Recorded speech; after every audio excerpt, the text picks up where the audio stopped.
Essa sociedade não almeja justiça social, não almeja igualdade entre os seus componentes. As noções contemporâneas nossas, referidas por esses termos, são completamente exógenas a esse mundo. A ideia do bem, a ideia do mal, a ideia do adequado passa por outras clivagens, por outros fenômenos. Nada de igualdade social. Com isso passamos a sonhar posteriormente. Não é uma ideia típica desse mundo. Assim sendo, essa desigualdade que organiza idealmente essa sociedade, na qual atuam religiosos, na qual atuam comerciantes, na qual atuam homens de Estado, na qual atua, enfim, todo mundo que quer o bem da monarquia, essa sociedade ela é vista como naturalmente desigual. Assim, não há incompatibilidade entre poder econômico e expansão da fé. Não há incompatibilidade entre esses dois vetores da colonização. Não sei se há incompatibilidade hoje entre poder econômico, poder político e poder espiritual. Em alguns setores, sem dúvida. Nós conhecemos aí setores na própria Igreja Católica que se voltaram contra o exercício da dominação política amparada na dominação econômica. Só que foram setores excluídos, né, do jogo, da expansão hegemônica do catolicismo. Vocês sabem disso, né? Então, mas, no geral, não sei se há incompatibilidade. Constrangimentos, alguns, sem dúvida, né? Mas não convém a gente reduzir as nossas dicotomias de um mundo atual como se elas fossem capazes de organizar, então, ou melhor, ampliar as dicotomias do nosso mundo atual como se elas fossem capazes de organizar fenômenos que são temporalmente muito mais abrangentes. Vejam, o Congresso Nacional do Brasil é formado por um grande número de deputados que representam grupos religiosos explicitamente, não é? Cada vez mais explicitamente. Há uns anos atrás isso parecia um pouco mais dissimulado, tal. Posso dizer que ultimamente grupos religiosos têm sido muito mais ativos e mais eficientes no manejo dos instrumentos da política partidária e institucional, né? Então, ótimo.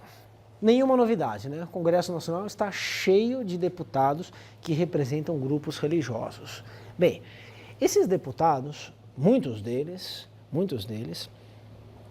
praticam uma política em nome dos interesses pelos quais eles foram eleitos. Sim? Bem, então vem lá aquele capeta, né? Marcos Feliciano, é assim, né? É assim que ele chama, né? Marcos Feliciano, né? O capeta chega aí e criminaliza, então, homossexuais e luta pelas bandeiras da igreja dele, né? E fala, bem, eu estou aqui para isso, né? Fui eleito para isso e eu acredito nisso, portanto só posso agir em nome do que eu acredito e tal. Pois bem, o que ocorre aí então é uma manipulação explícita, é um exercício explícito da política em nome da religião. Pergunta: do ponto de vista religioso, isso está errado? Do ponto de vista religioso, talvez não. Talvez seja uma forma coerente de atuação, que é o que se espera dele. Por quê? Porque não existe catolicismo, não existe protestantismo, isso nos últimos 500 anos, que não seja expansionista. Se há 500 anos catolicismo e protestantismo são expansionistas, isto é, buscam que outras pessoas pensem do mesmo modo, a dimensão política dessa atuação religiosa torna-se absolutamente coerente. Só que, lógico, numa modalidade do nosso tempo, né? Porque não existia Congresso Nacional em 1549. Do ponto de vista político, isso pode ser um problema. Do ponto de vista religioso, não, se nós entendermos essa religião como sendo necessariamente uma religião política. Mas não necessariamente a política precisa ser religiosa. Assim, alguém pode preferir que o Congresso Nacional, assim como os três poderes, sejam poderes laicos, não contrários à religião.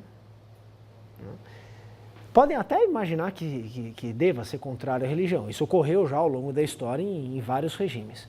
Mas pode-se imaginar, então, três poderes que sustentem um Estado fundamentalmente laico, isto é, um Estado que represente a totalidade da sociedade, incluindo a diversidade dessa sociedade, garantindo a diversidade. Então, colocadas as coisas assim, nós temos a possibilidade, então, de nos questionarmos acerca da possibilidade de que o exercício da política em nome da religião fosse de outra forma. Eu estou dizendo que talvez as manifestações desses caras sejam manifestações coerentes com o que é uma igreja que desde há muito tempo é fundamentalmente expansionista. Não estou dizendo que isso seja bom, claro, né? Tá claro isso, né, pessoal? Eu estou tentando entender o que é isso. Porque, repito, né, as nossas crenças ou descrenças individuais são individuais nossas. E só podem ser pensadas individualmente porque nós vivemos numa sociedade de indivíduos, que não é essa sociedade do século XVI. Para todos os efeitos, no entanto, nos ajuda muito, então, entender historicamente o que é a atuação religiosa como uma atuação política.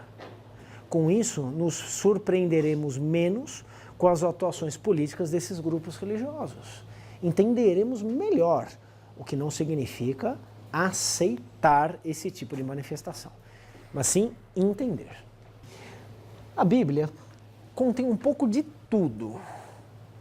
Se você quiser fazer uma leitura livre, que não seja uma leitura, claro, de crítica histórica, de exegese, você pode encontrar tudo lá. Você pode encontrar a apologia da liberdade, a apologia da dominação, você pode encontrar a defesa do amor, você pode encontrar o fomento ao ódio. Tem de tudo. Depende de como você lê aquilo lá. Como tudo que está escrito lá supostamente é sagrado, como ocorre com todos os textos aos quais se atribui esse caráter, todas as grandes religiões têm lá os seus textos sagrados, né? Alguns são mais interpretáveis, outros são menos. Mas como tudo que está escrito na Bíblia supostamente é sagrado, você pode confiar, acreditam os religiosos que têm a Bíblia como um livro sagrado, você pode confiar no que você quiser ali.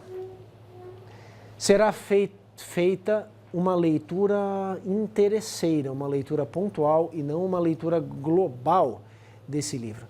Em última instância, inclusive, porque diz uma lógica de mundo religiosa, que um texto escrito pela ação divina é um texto, então, que tem a sua sabedoria intrínseca. Porque esse Deus da Bíblia, alguns falam nos deuses da Bíblia, né, do Antigo Testamento, do Novo Testamento, não vou entrar nesse mérito, são oniscientes, são onipotentes, além de onipresentes. Então não tem certo ou errado lá. Tudo é necessariamente certo, porque não existe uma dualidade entre certo e errado, porque os desígnios de Deus não podem ser contestados. Isso é uma lógica religiosa de mundo, né? Não adianta então você pegar uma incongruência de um texto sagrado que não admite uma interpretação dos seus fundamentos, uma interpretação que coloque em xeque o básico que está lá. Admite interpretação dessas, que todo mundo faz por aí e tal. Não, isso aqui quer dizer isso quer dizer aquilo e tal. Mas o fundamento não pode ser interpretado. Então, esse é um livro interessante, cuja leitura é recomendável para todo mundo que quer entender esse mundo pós-Bíblia, que foi sempre um mundo muito influenciado pela Bíblia. Os jesuítas se basearam nela também. Claro, mas não acredite que a Bíblia dos jesuítas no século XVI é exatamente a mesma das edições paulinas de hoje. Esse livro também foi sendo muito modificado ao longo da história. Existem histórias da Bíblia por aí que mostram isso, né? Como que as palavras vão mudando, como que alguns sentidos podem ser alterados por mudanças aparentemente sutis, né? Esse realmente é um livro interessante. Uma vez posicionados nessa sociedade, os diferentes grupos, os diferentes indivíduos, eles devem convergir para um mesmo fim. Caso contrário, eles não estarão contribuindo para a unidade. Eles não estarão sendo bons súditos do rei. Eles não estarão colaborando para o conjunto do corpo social. Como essa sociedade ela é toda desigual por natureza, isto é, ela se justifica como desigual, ela se entende como desigual. E isso nós vimos já na distribuição de funções diferentes também nos documentos que a gente vem analisando aí na segunda parte das aulas. Assim sendo, existem relações de subordinação. Então, um lavrador pode ser até mais rico, pode ter uma vida material mais confortável do que um senhor de engenho. Mas ele nunca será um senhor de engenho. Há uma diferença e essa diferença está posicionada numa hierarquia. Mas no caso, então, por exemplo, de um habitante de São Paulo, né, e de um jesuíta, não há por que haver uma relação de subordinação para um plano que não seja o plano da fé. O jesuíta, ele tem uma responsabilidade, uma autoridade maior sobre determinados assuntos. Assim como existem assuntos que, a princípio, não o tornam uma autoridade. Surge um conflito, então, entre um habitante de São Paulo e um clérigo, quando esse habitante de São Paulo julga que o clérigo está extrapolando a sua autoridade, os seus deveres. Ou quando o clérigo avalia que o habitante de São Paulo não está observando o que se espera dele em termos daquilo que ele, clérigo, é capaz de julgar, a conduta moral religiosa. Aí há conflituosidade. Essa sociedade que nós estamos aqui caracterizando ao longo do curso, né, vejam que desde o início nós estamos aí dando elementos para chegar num ponto e falar, pronto, aqui temos então uma sociedade com tais características. Essa sociedade está se formando aqui ao longo das nossas aulas. Essa sociedade, ela tem os seus dispositivos de estabilidade. Ela se reproduz de maneira bastante eficaz, uma vez que os seus componentes básicos tenham sido dados. Mas ela é uma sociedade permeada de conflitos. Só que esses conflitos não são suficientemente fortes para alterar as estruturas dessa sociedade. Isso que é, de certo modo, difícil da gente entender. Porque quando nós comparamos com o mundo em que nós vivemos, no qual nós concebemos a possibilidade de mudança abrupta o tempo todo, muitas vezes desejamos essa mudança, mas quando não desejamos, podemos temer essa mudança, ou simplesmente conceber a mudança. Nós acreditamos que tudo que está acontecendo diante dos nossos olhos tem uma capacidade de transformação enorme. Isso é uma característica do mundo de hoje, ter essa visão sobre a história. Uma supervalorização da história do tempo presente. Essa sociedade colonial que está se formando no século XVI, ela tem conflitos a rodo o tempo todo. Não faltam motivos para isso. Só que esses conflitos, muito dificilmente, eles tocam nas estruturas dessa sociedade. Essa é uma sociedade que se reproduz como uma sociedade estável. Ora, presença da escravidão. Vamos lá, vamos dar concretude maior a isso. Pronto, essa é uma sociedade que tem escravo em todo canto, ok? É uma sociedade escravista. A presença do escravo tensiona essa sociedade, certo? Ora, como não tensionar se a escravidão é caracterizada pela submissão do homem pelo homem? A conversão de um homem em propriedade privada de outro. Pronto. Relação de dominação. Necessariamente, então, o escravismo tensiona a sociedade. Tem fuga de escravo, tem rebelião de escravo, tem violência o tempo todo, cotidianamente. Ninguém gosta de apanhar, ninguém gosta de levar chicotada. Essas coisas são contestadas. E essa sociedade, então, ela tem os seus mecanismos de controle disso, né? Esse controle se mostra eficiente na medida em que todo mundo ali está pensando mais ou menos do mesmo jeito, ou seja, já naturalizou a existência da escravidão, o que não significa eliminar os conflitos decorrentes da escravidão. Mas todo mundo ali aceita de algum modo a existência da escravidão e vive de acordo com isso. Repito, isso não limpa essa sociedade dos conflitos que são advindos da escravidão. Então nós temos aí uma contradição. É uma sociedade cheia de conflitos, mas é uma sociedade ao mesmo tempo estável.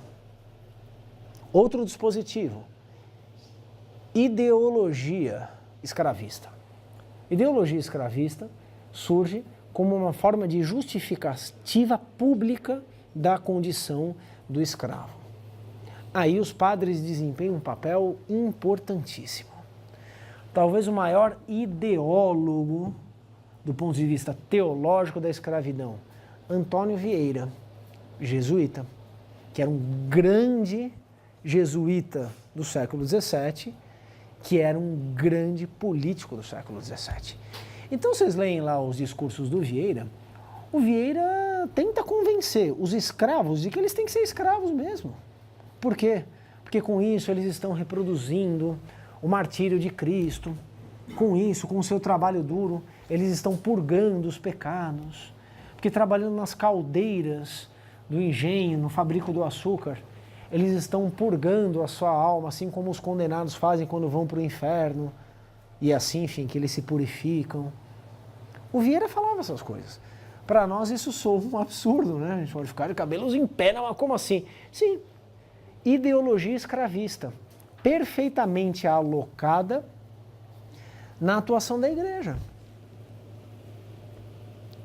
Sim? Essa ideologia, então, amortiza esses conflitos decorrentes da existência da escravidão. Como separar, então, aí religião e política? Pronto, devia ter dado esse exemplo já como um componente da própria aula, né? Acho que isso articula perfeitamente as duas coisas, né? Um sujeito vai lá, faz um discurso e tenta convencer as pessoas de que aquilo é natural. E é muito provável que convença, mas ele precisa falar disso o tempo todo. Não é que ele diz uma vez só e todo mundo, não. As pessoas se esquecem disso. Se esquecem de que, não, que elas precisam purgar os pecados delas, tal. As pessoas se esquecem, o dia a dia vai adquirindo outra conotação, os conflitos vão surgindo, as tensões vão se multiplicando, mas aí vem lá outra missa de domingo, vem outro discurso e lembra aquela sociedade que todos devem convergir para o mesmo fim, que Cristo sofreu por todos, que é dever de todo mundo, então, colaborar, trabalhar para o engrandecimento da monarquia e assim a coisa segue. Oi. Qual é a função das missões nesse contexto? Claro. As missões, elas são grandes reduções, são grandes espaços nos quais nativos são reunidos para serem convertidos numa modalidade que se acredita muitas vezes mais eficaz do que se for aplicada em centros urbanos, em condições ordinárias.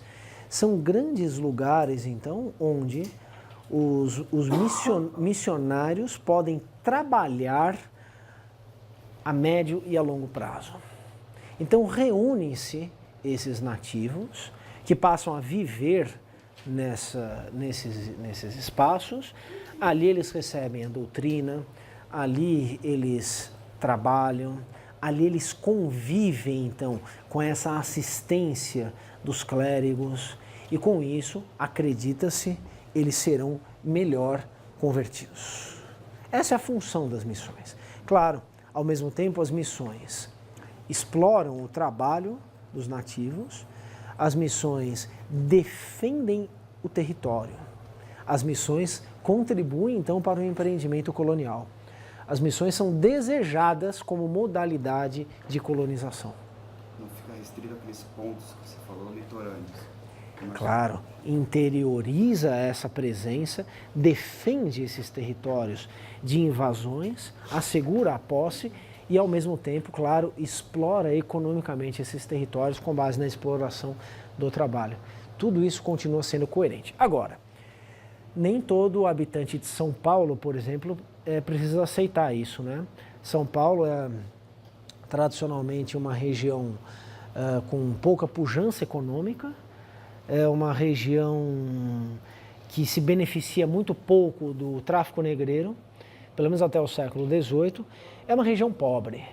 Sendo uma região pobre, os seus habitantes, que não querem, enfim, criar um mundo novo, mas querem, claro, reproduzir as formas normais de existência que existem em outras partes, querem escravos.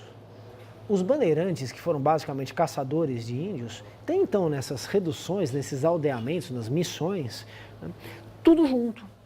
Atacam então, os grandes ataques dos bandeirantes, as missões ocorrem no século XVII, quando há escassez de mão de obra.